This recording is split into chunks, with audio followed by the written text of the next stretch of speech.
मैं बनीता लाल आप सभी को प्रणाम कर रही हूँ। स्वागत है मेरे फेसबुक पेज पे आप सभी का। आज आप लोगों को एक जगजीत सिंह का गाया हुआ गज़ल सुना रही हूँ। आप लोग ज़रूर सुनिएगा। आप लोग को अच्छा लगेगा तो बताइएगा। आप सभी को बहुत बहुत धन्यवाद। Thank you.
जग ने छीना मुझसे मुझे जो भी लगा प्यारा,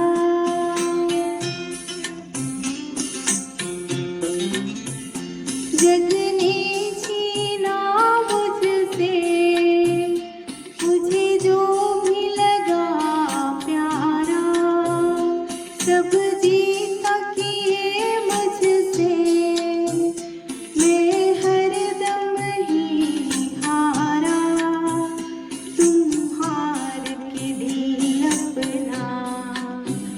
मेरी